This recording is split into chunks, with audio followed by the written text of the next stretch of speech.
नमस्कार दोस्तों, मैं डॉक्टर प्रगति पटेल आप सभी का स्वागत करती हूँ प्रगति आयुर्वेदा की इस वीडियो में।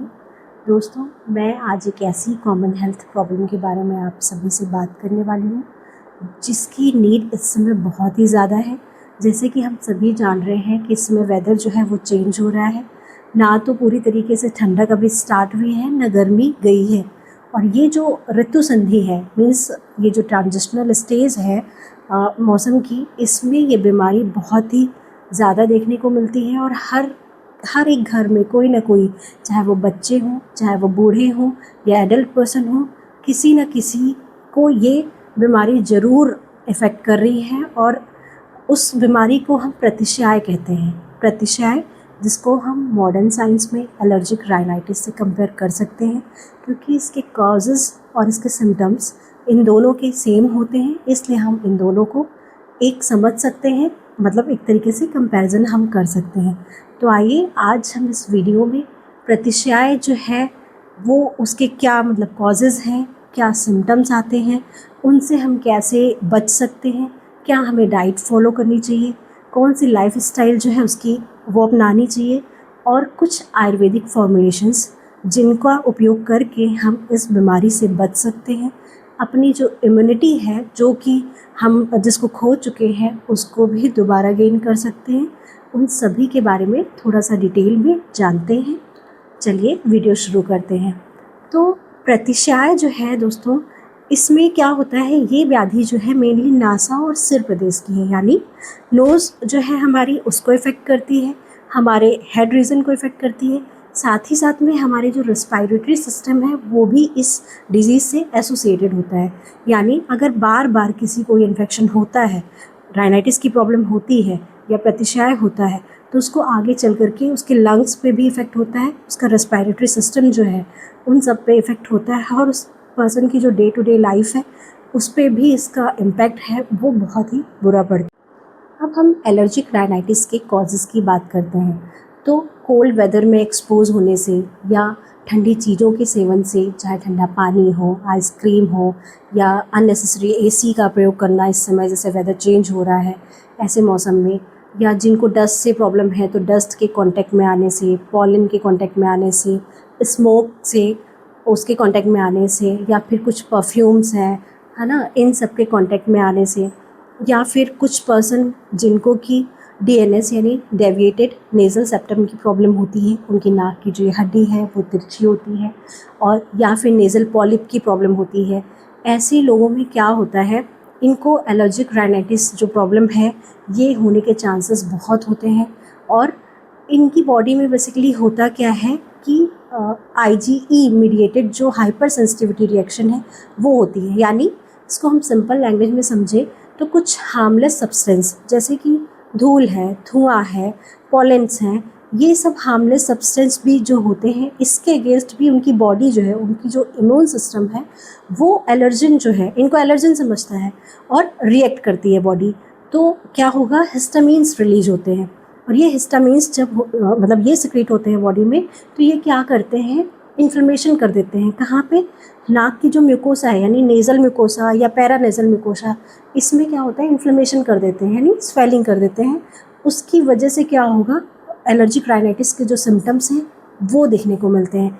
वो सिम्टम्स क्या क्या हैं, ऐसे पेशेंट को बहुत ज़्यादा छींकें आती हैं, उनकी नाक में अजीब इचिंग होती है, आँखों से पानी निकलता है, नाक से पानी निकलता है, सिर जो है वो भारी रहता है, सिर में दर्द होता है, और बहुत ही ज़्यादा उनके गले में ड्राइनेस रहती है, गले में कंजेशन, मतलब लगता है ऐसे कि उनको बार बार जुकाम होता है, बॉडी में पेन होने लगता है, अगर थोड़ा सा कंडीशन और वर्स होती है तो उनको फीवर आता है। तो ये सब प्रॉब्लम्स जो हैं ये इन पेशेंट को बार बार होती हैं। जैसे ही वो इन सब चीज़ों के कांटेक्ट में आती हैं, उनको ये प्रॉब्लम्स बार बार परेशान करती हैं। तो ये एलर्जिक राइनाइटिस के मेन सिम्टम्स हैं। और आयुर्वेद में जब हम इसको प्रतिशय कहते हैं तो उसके भी कारण लगभग यही हैं सारे। इसके अलावा कुछ और पॉइंट्स हैं, जैसे अवश्याय, आयुर्वेद में बोला गया है कि ओस में ज़्यादा निकलते हैं अगर पेशेंट, या फिर रात को ज़्यादा जागते हैं, दिन में ज़्यादा सोते हैं, यानी उल्टा करते हैं। तो इस इन सब कारणों से, और मंदाग्नि होने से या अजीर्ण यानी इंडाइजेशन, अगर ऐसे पेशेंट इंडाइजेशन है किसी पेशेंट को, तो उनको भी प्रतिशाय या एलर्जिक राइनाइटिस होने के चांसेस जो हैं वो बढ़ जाते हैं, क्योंकि ये एक उसका मेन कॉज बताया गया है। तो ये जो सिम्टम्स हैं वो दोनों के सेम ही हैं, इसीलिए इनको आपस में कंपेयर करते हैं। तो अब आइए आगे जानते हैं कि हम कैसे इनसे बच सकते हैं। अब मैं डाइटरी गाइडलाइंस थोड़ा सा बताती हूँ कि ऐसे पेशेंट को क्या डाइट फॉलो करनी चाहिए जिससे कि उनको उनके राइनाइटिस के जो सिम्टम्स हैं उनमें काफ़ी रिलीफ हो।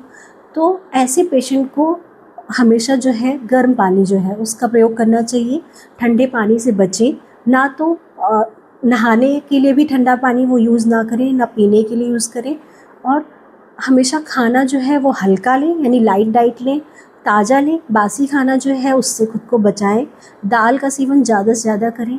और सूप जो है, गरम चीज़ें, मतलब जैसे सब्जियों का सूप बना करके उसमें काले मिर्च, अदरक और इन सब का प्रयोग करके उसको सूप का इंटेक अपना जो है वो बढ़ाएं। और क्या करना है, ऐसे पेशेंट को इस समय जो सीजनल फ्रूट हैं उनका प्रयोग करना है, यानी विटामिन सी जो रिच फ्रूट्स हैं वो खाएं, वो काफ़ी बेनिफिशियल होंगे। जैसे कि आंवला आज के सीज़न में आ रहा है, आंवले का इंटेक वो पर डे कोशिश करें अपनी डाइट में 2 से 3 आंवले ज़रूर खाएं, किसी भी फॉर्म में उसका इंटेक कर सकते हैं। साथ ही में कुछ 4-5 चीज़ें हैं, जैसे सोंठ है या अदरक है, काली मिर्च है, दालचीनी है, हल्दी है। इसका इंटेक, इन जो 4-5 चीज़ें मैंने बताई हैं, इसका इंटेक इस मौसम में ज़्यादा से ज़्यादा करें, यानी चाहे पाउडर फॉर्म में उसका इंटेक करें या खाने में उसका मसाले की तरह यूज़ करें, मगर उसको ज़रूर यूज़ करें, क्योंकि ये सभी जो है एलर्जिक राइनाइटिस के सिम्टम्स को कम करते हैं। अब लिमिट में अननेसेसरी खुद को एक्सपोज ना करें, इससे बचें। डस्ट से, पॉलन से, इनके कांटेक्ट में आने से बचें। अगर जाते भी हैं तो मास्क का प्रॉपर यूज़ करें। और नेचुरल अर्जेस जो हैं, मतलब वेग जिनको कहते हैं, उनको धारण ना करें। अगर उनका सप्रेशन करते हैं तो उस चीज़ को अवॉइड करें। साथ ही में सेल्फ मेडिकेशन, अगर वो स्टेरॉइड्स का इंटेक करते हैं, थोड़ी सी प्रॉब्लम हुई उनको, एंटीबायोटिक्स का यूज़ करते हैं, तो इस चीज़ को अवॉइड करें। साथ ही साथ में अगर वो डे स्लीप करते हैं, बहुत ही ज़्यादा दिन में सोते हैं, अगर आप रात भर जगे हैं, मतलब किसी कारण से, काम की वजह से, तो दिन में आप 1 घंटे या 2 घंटे की नींद ले सकते हैं। उससे ज़्यादा सोने से, या रेगुलर एक हैबिट ना बनाएं उस चीज़ को, और रात में जगने से खुद को बचाएं। साथ ही साथ में ऐसे पेशेंट जो हैं वो फिज़िकल जो एक्सरसाइज है वो हद से ज़्यादा अगर करते हैं तो उसको अवॉइड करें।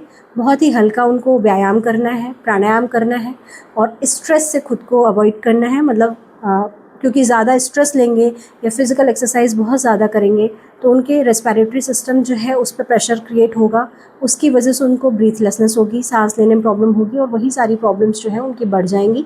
तो इस चीज़ से खुद को बचाएं। और अपनी डेली लाइफ में वो तो एक योग को शामिल करें, प्राणायाम करें, भ्रामरी प्राणायाम खासकर करें, अनुलोम विलोम करें, इससे उनको काफ़ी रिलीफ होगा। साथ ही साथ में बहुत ही लाइट एक्सरसाइज करें। स्टीम इन्हेलेशन, यानी नॉर्मली पानी का भाप जो है उसको लेने की आदत डालें, एक बार सुबह और एक बार रात को सोने से पहले। साथ ही साथ में नस्य मतलब अणु तैल है, षडबिंदु तैल है, इन 2 तेलों में से अगर आपको कोई प्रॉब्लम, अभी मौसम ऐसा आने वाला है जिसमें आपको प्रॉब्लम होती है, जब सीज़न चेंज होने वाला है, उससे पहले आप अणु तैल जो है वो रेगुलर अपनी रूटीन में दोनों नॉस्ट्रल्स में 4-4 बूंद उसको डालें। और अगर प्रॉब्लम आपको होने लग गई है, वेदर जब मेन आ गया है, तो उस टाइम पे षडबिंदु तेल जो है उसका रेगुलर नस्य लें। ये बहुत ही ज़्यादा बेनिफिशियल होता है इन पेशेंट्स में। अब मैं बात करूँगी कुछ आयुर्वेदिक फॉर्मुलेशंस की, कि अगर ये प्रॉब्लम आपको बार बार हो रही है तो कौन सी ऐसी आयुर्वेदिक मेडिसिन्स हैं जिनको आप किसी आयुर्वेदिक फिजिशियन के प्रिस्क्रिप्शन से उनको ले सकते हैं। आप इनमें से बहुत सी मेडिसिन ऐसी हैं जिनका नाम आपने सुना होगा, ये बहुत ही बेनिफिशियल होती हैं।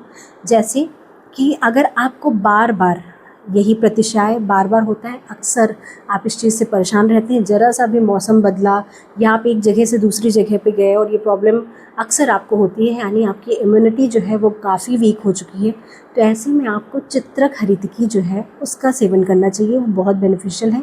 ये अवलेह फॉर्म में होती है, यानी जैसे च्यवनप्राश होता है लिक्विड सेमी सॉलिड टाइप का, उस फॉर्म में होता है। इसको आप 1-1 चम्मच सुबह शाम ले सकते हैं। ये आपकी जो ये बार बार प्रतिशाय होने की जो ये प्रक्रिया है, इस चीज़ को तोड़ता है, आपकी इम्यूनिटी को बूस्टअप करता है।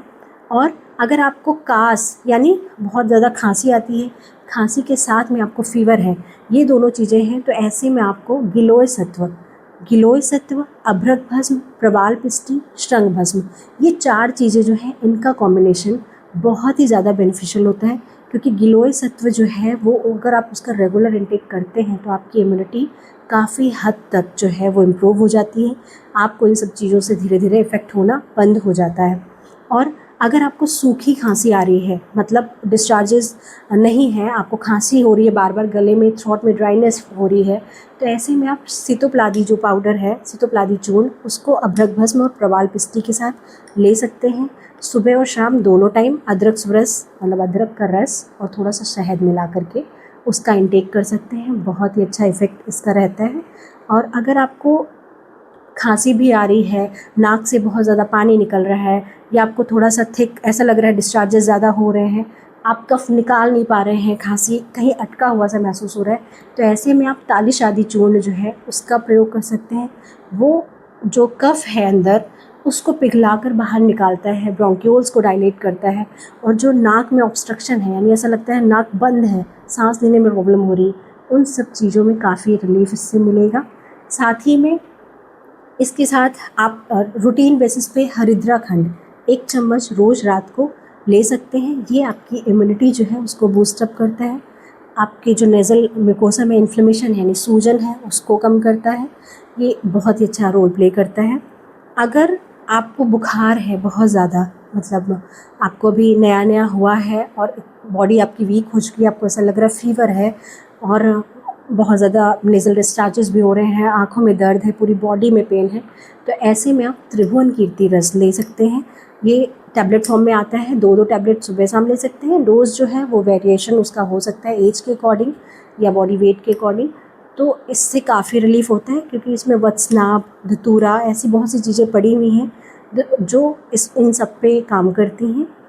अगर क्रॉनिक अवस्था हो गई है, यानी आपको बहुत दिनों से प्रतिशाय है, आपने पहले अवॉइड किया है, अब वो बीमारी जो है काफ़ी पुरानी हो चुकी है, आपको बार बार उन चीज़ों से प्रॉब्लम हो रही थी, बहुत समय हो गया है, तो ऐसे में आप लक्ष्मी विलास रस, नारदीय लक्ष्मी विलास रस, लक्ष्मी नारायण रस, श्वास कुठार रस, ये जो मेडिसिन्स हैं इनका प्रयोग कर सकते हैं।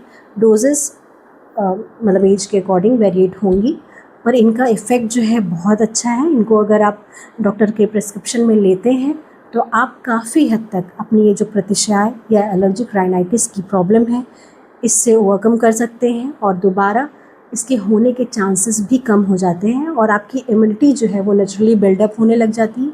आपको इन चीज़ों से इफ़ेक्ट, चाहे मौसम बदले या फिर आप डस्ट वगैरह के कांटेक्ट में जाएंगे, तब भी उतनी प्रॉब्लम नहीं होती है जितनी आपको स्टार्टिंग में होती है। तो धीरे धीरे करके आपके बॉडी में एक इम्यूनिटी बन जाती है और आप इस चीज़ों से, इन सभी प्रॉब्लम से निकल सकते हैं। तो ये आज का जो वीडियो था उसमें मेन मेरा बताने का यही एम था, क्योंकि इस समय मौसम भी ऐसा चल रहा है कि हर कोई इसके मतलब इससे प्रभावित हो रहा है। तो मैं उम्मीद करती हूँ कि मैंने जो जो मेडिसिन्स बताई हैं, जो चीज़ें बताई हैं, आप उनको फॉलो करेंगे, उनको यूज़ करेंगे, और उसका जो इफ़ेक्ट होगा वो अपनी बॉडी में देखेंगे। और अगर ये वीडियो पसंद आई हुई होगी आप लोगों को, तो आप अपनी फैमिली के साथ, फ्रेंड्स के साथ इसको ज़रूर शेयर कीजिएगा, ताकि वो लोग भी जान सकें कि आयुर्वेद में इन प्रॉब्लम्स का बहुत अच्छा सॉल्यूशन है। तो ये आज की वीडियो थी। अगर ऐसी वीडियोस आप लोगों को देखना पसंद हो, हेल्थ से रिलेटेड नॉलेज जो है आप लोगों के लिए बेनिफिशियल हो, आपको अच्छा लगता हो इन सबको देखना, तो इस चैनल को सब्सक्राइब ज़रूर कीजिएगा। धन्यवाद।